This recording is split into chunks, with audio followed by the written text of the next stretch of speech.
Hey everyone, it's Will, GamerDad, with another video for you. So in this video we're going to cover chapter 60 as well as the boss battle. Like most storylines, I'm going to discuss some of my thoughts about this particular chapter, and then if you need some strategy, you can forward to the boss battle near the end of this video. Now if you haven't already, make sure you like and subscribe to my channel, I really appreciate it. Also, I do have a Patreon account for those who want to support me that way. So in this particular chapter, we are transported into the future where we witness what looks to be the remains of the Chapel of Time. Wonder what happened to it? A short distance later, we are led to the Angle settlement, a small community of beast folk that's left over from the future. Now remember, in the present, they were quite thriving, but then they did lose the battle to King Miglins. So I guess their fortunes have fallen short in these tough times. Now I hope they do have other settlements on the ground as well. Remember that in the future, Elzions and the other humans live in the air to avoid the pollution, whereas the beasts still bond with the land and live where they can in unpolluted areas. To be fair, I'm not sure if they can heal the land, but they definitely try to still live off the land. And later on, you actually, as you interact with the villagers and some of the side quests, you can see the pain that Gilna and Altina go through as they see some of their brethren suffering like this. But you also find out that they're a very resilient race. Now a short time later, we are introduced to Kikyo. Now those who have her, how is our dialogue different from those who don't have her? Because obviously I don't have her on my team, but if you do, let me know in the comments below how the dialogue changes. I will say that the devs really make an effort to incorporate some of the small changes in dialogue depending on who you have on your team, and I do really appreciate it for them. However, of course, for those who don't have it, you can't really tell the difference, and so we do miss out on some of the storyline that way. So anyways, Kikyo explains her origin and why she's here, living with beasts. And somehow, there's a mysterious elemental cat waiting for our heroes. It tries to lead us deeper into the wasteland. Now, in terms of the wasteland, there are various enemies, and at this point, all of them are in the mid-70s, and the horrors are in the mid-80s in terms of difficulty. Now, the horror in the wasteland area is weak to blunt, so my recommendation is always to bring a mixed team as usual, and then tailor the team setup depending on what kind of weapon types you want to use. Now, after that, we do end up in the Cat Shrine Remnants. So in the future, I guess, being that no one lives on the ground, the Cat Shrine is a mess. We also do find out that the cat that's leading us here is actually the sacred beast from a few chapters ago. Remember when Altina bonded with it in the forest? Now in the future, because there's no nature elementals and the forest elemental spirits are finished, it's gotten weak over time, and it passes off its remaining life force to Altina as a last wish. Now after this, she becomes a 5-star and instantly joins our team, which is great. I will do a 5-star review and some gameplay videos of her in the future, but I'll let you know that you do get her as a full 5-star, and she starts at level 70, so just make sure you apply her AP. Also, she comes with a full 16 shadow. Not sure if in the future we can grind for that shadow, but I imagine with most storyline characters, we can definitely do that. So looking forward to that as well. Now after this, we head back to the settlement and meet up with Kikyo. Surprisingly, we actually meet up with Mildy and Clughorn. So again, one of the things about the devs and the storyline of Another Eden, I really love the way they tie in some unfinished business from previous or future timelines. In this case, remember them and their history with Amy? I'm still angry towards them. I will say that this game brings out all the feels, whether or not it's anger or sadness.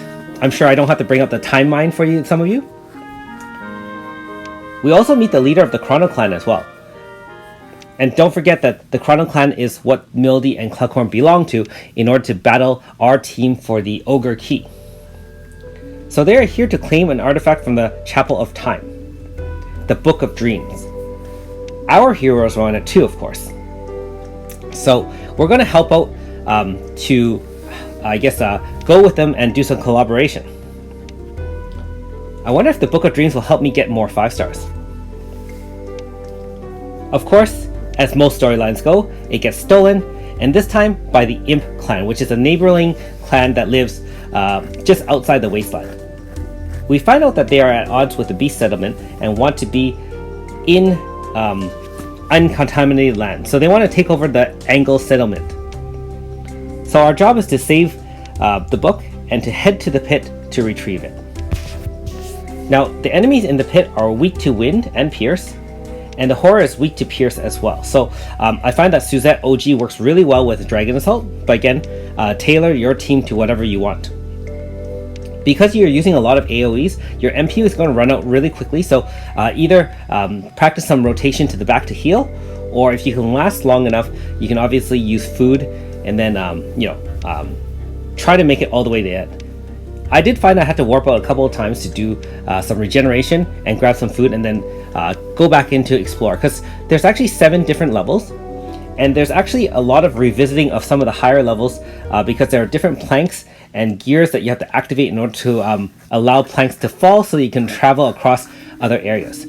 There are also a lot of specialized grasta that you can grab here, so make sure you explore thoroughly. Now, I didn't show all the video of that because that would make this video too long. However, if you do just try to go as far as you can, and as you're stuck, you try to revisit earlier ones, I find that was the easiest way to do so without getting lost. Now, later on, I'm going to do some commentary on the boss fight and its strategy. So like most storyline videos, I'll let you watch the rest of this video in peace, and you can catch me at the boss battle if you so choose. Thanks for watching! We'll see you hopefully a little bit later.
Hey everyone, it's Will, GamerDad, back with the boss strategies for this particular chapter. So you can see we've made it all the way to the bottom floor of the contaminated pit, and we're going to fight the leader of the imps, which is this large overweight dude.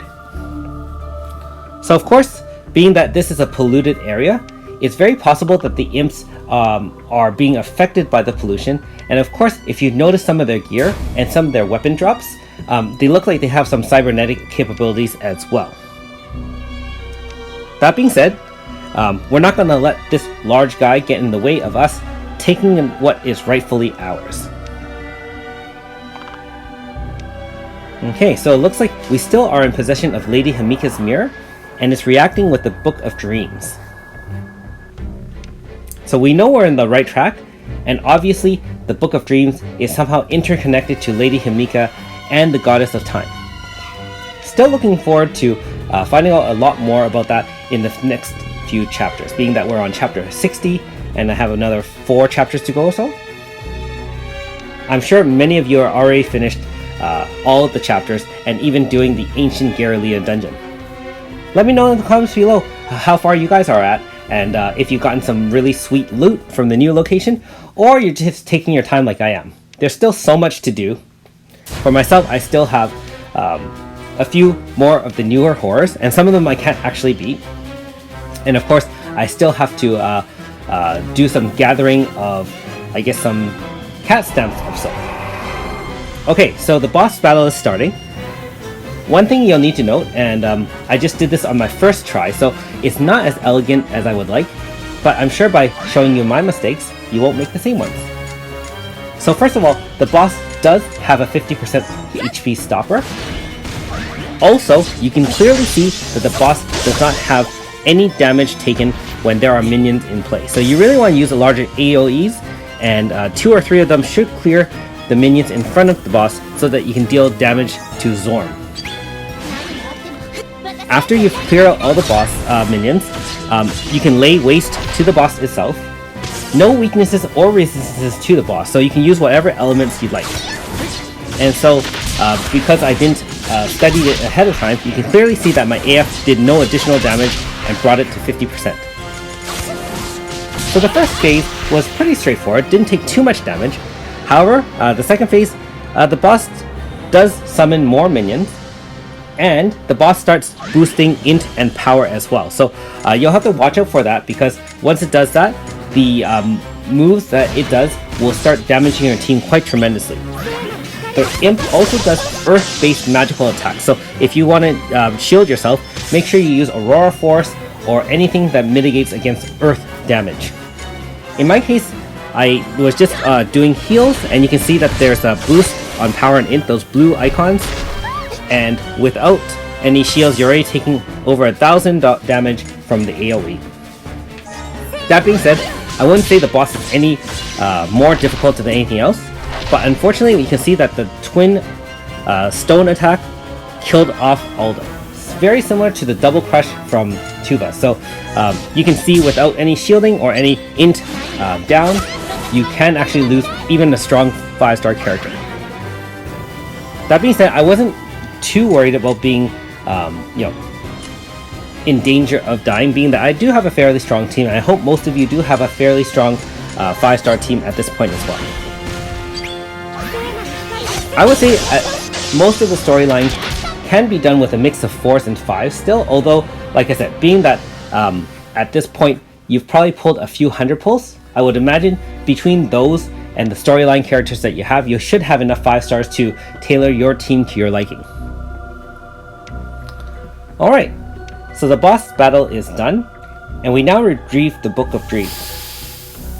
It's very ancient, yet very futuristic as well. Another mystery to solve.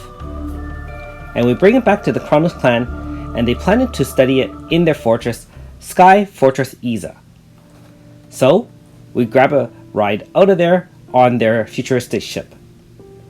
Although, to be fair, we could already warp out there using the map, but why argue against logic?